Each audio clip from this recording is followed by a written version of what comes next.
crois que je peux les payer en coquillage? Salut les voyageurs! Ça fait pas mal de fois qu'on me demande quel a été notre budget pour notre tour du monde, donc je vais vous donner des informations dans cette vidéo. Notre budget total sur 800 jours ou 26 mois pour 2 personnes a été de 45 000 €. Ça représente 865 € par personne par mois. Finalement, quand on regarde 865 € par mois, ça représente à peine un loyer sur Paris. Donc c'est pas si exorbitant. 45 000 € ça fait peur, mais remis par mois, c'est pas tant que ça. Alors attention nuance, le budget est à distinguer de la trésorerie, puisqu'en trésorerie, pour financer notre projet, c'est 100 000 € dont on a dû disposer au début du voyage pour pouvoir le réaliser. En effet, en plus des 45 000 € du budget, donc qui sont des dépenses réelles, on a dû débourser donc l'achat du véhicule, ce qui est quand même non négligeable. Dans notre cas, c'était 38 000 €.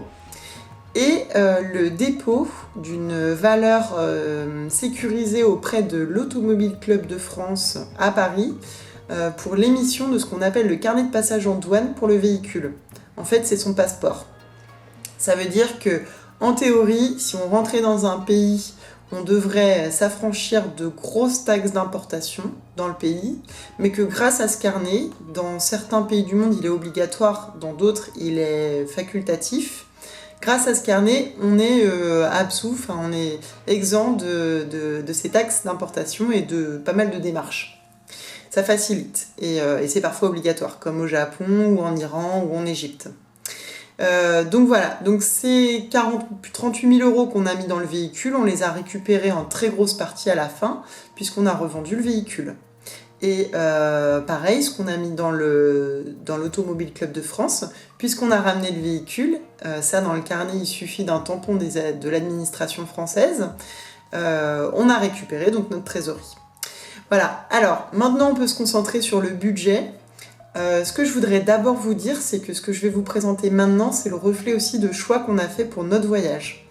Donc, en particulier, nous on avait choisi de vivre une vie simple, donc on n'a pas fait des dépenses exorbitantes dans des restaurants, on se contentait souvent de petits restos-routes ou de cuisiner dans le van. On a très rarement dormi à l'hôtel et on n'a quasiment jamais payé des campings. Donc le plus souvent, à peu près, on va dire 85% des nuits, on a dormi en camping sauvage dans notre van, dans la nature ou dans des milieux ruraux ou citadins d'ailleurs. Si on regarde on peut se dire que 10 € par nuit pour un camping, c'est pas bien cher, sauf que si on fait 10 fois 800 nuits, ça fait 8 000 €. Ce qui, sur un budget de 45 000 €, représente quand même une somme importante, quasiment 20%, donc c'est pas négligeable. Oui, on a aussi choisi de voyager en indépendant, donc on n'a pas eu recours à des agences touristiques pour organiser notre voyage, on a fait nous-mêmes nos itinéraires, on a trouvé des guides sur internet gratuits, on s'est débrouillé pour trouver des solutions de communication, Wi-Fi public, etc., qui ne soient pas onéreuses non plus. Donc bien entendu, c'est le reflet d'un budget quand même assez conservateur, même si nous on s'est donné la liberté de se faire plaisir et qu'on n'a jamais eu la sensation de se restreindre. Mais voilà, effectivement, si on commence à se mettre à aller faire du jet ski, du saut à l'air en parachute, de la montgolfière et je ne sais quel loisir en fait assez onéreux très régulièrement, bien sûr ça va faire gonfler tout de suite l'enveloppe de budget, Donc 3 catégories principales pour les 45 000 € à analyser. Il y a 20 000 € donc en fait qui sont du budget quotidien. Donc là, ce que je veux dire par budget quotidien, c'est l'essence, la nourriture, les loisirs, tout ce qui est de l'ordre de vraiment des dépenses réelles au jour le jour. Ça représente donc à peu près 30 € par jour. Ajouté à ça, donc on peut calculer 12 000 €, environ 12 à 13 000 € de dépenses concernant le véhicule, à la fois les frais inhérents à l'émission du carnet de passage en douane et aussi la dépréciation du véhicule. Donc nous on l'a acheté 38 000 € en 2013 et on l'a revendu 28 000 € en 2016. Donc ça fait qu'on a effectivement 10 000 € à inclure dans nos frais de voyage. Et environ encore 12 000 à peu près pour les voyages. Donc c'est-à-dire les frais de transport. Quand on voyage en véhicule, donc la plupart du temps, on ne dépense que l'essence, les petites taxes à l'entrée dans un pays, les frais d'assurance, voilà. Mais s'ajoute à ça, en fait, les gros frais de transport. Donc par exemple, quand on fait un envoi cargo, nous c'est ce qu'on a fait entre le Japon et la Thaïlande et l'Afrique du Sud. Là, non seulement on doit payer les frais de cargo, donc le shipment, tout ce qui est les frais dans les ports, etc. Mais on doit aussi, nous, se payer des billets d'avion pour effectuer le transport qu'on ne fait pas dans le véhicule. Donc c'est soit des envois cargo, soit des ferries. Donc par exemple, ça a été le cas pour le transport Russie-Corée, Corée-Japon et la traversée de la Méditerranée. Une autre précision donc budgétaire, nous on est parti sur 2 hypothèses. Alors ça c'est vrai que c'est pas le cas de tout le monde, ça dépend des appétences de chacun, enfin en tout cas peut-être aussi de l'âge ou des conditions médicales. Mais nous on a choisi en fait de pas prendre d'assurance santé. On a l'avantage d'être dans la trentaine et de ce fait on a fait ce pari en fait en se disant que si nous arrivait des petits problèmes locaux, on assumerait les frais en allant chez un médecin ou dans une pharmacie locale et que par ailleurs si on avait un gros souci de santé, a priori nous on a considéré que ça nous minerait le moral et que du coup ce serait la fin de l'aventure. Par chance on n'a eu aucun souci de cet ordre-là, donc voilà. Une autre hypothèse à prendre en compte, c'est qu'on a aussi considéré qu'on ne prenait pas d'assurance mondiale pour le véhicule. Bon, déjà, ça n'existe pas. On a la carte verte qui couvre quand même un grand nombre de pays, en tout cas pour tout ce qui est de la zone Eurasie. Ça, c'est à regarder pour les camping-caristes parmi vous qui voyagent surtout en Europe. Et dans le reste du monde, en fait, nous, on s'est dit qu'en gros, s'il y avait un pépin, ça allait être de la négociation en face à face avec la personne avec qui on aurait eu un petit incident. Et donc, dans la plupart des cas, on n'avait pas du tout d'assurance, ou sinon, on prenait une assurance locale au tiers, simplement pour couvrir l'hypothèse d'un incident avec une tierce personne, voilà. Alors je vais vous citer juste quelques exemples, j'ai sous les yeux mon fichier, donc juste pour vous illustrer quelques points.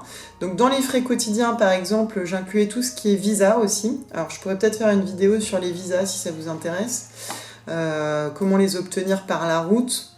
Par exemple, pour les visas, c'est un budget moyen de 45 € par pays, sachant qu'il y a des gros différentiels. Donc si on prend les plus chers, nous on a payé 80 € pour l'Azerbaïdjan, 75 € pour l'Iran pour un mois, 70 € pour un mois pour la Russie. Ça c'est pour les plus onéreux. Par contre, il y en a qui nous sont revenus vraiment à très peu cher. Par exemple, le Mozambique, 13 €, le Zimbabwe, 25 €, et puis il y en a qui sont effectivement exempts. Il y a beaucoup de pays dans lesquels on n'a pas besoin de payer un visa. Pour ce qui est des exemples de dépenses quotidiennes pour la nourriture, l'essence et les loisirs, ça aussi c'est très variable en fonction des pays que vous visitez. Il y a des pays qui sont très développés et donc plus onéreux, et il y a des pays qui sont beaucoup moins développés, donc moins chers. Un exemple de budget, donc je vous disais que c'était en moyenne 30 € par jour par pays. Pour la Russie par exemple, on dépensait environ 65 € par jour. Alors qu'en Iran, on dépensait 16 € en moyenne par jour. Alors sachant qu'en Iran, on avait une petite astuce aussi concernant l'essence, parce qu'on l'achetait grâce aux cartes d'essence des routiers iraniens qui ont donc des tarifs qui payent, les Iraniens payent quasiment 10 fois moins cher que les étrangers pour l'essence. Donc ça c'était une petite astuce, mais ça nous a rendu bien service, puisque là-bas l'essence est quasiment gratuite pour les locaux. Des budgets moyens, c'est par exemple l'Ouzbékistan, 28 €.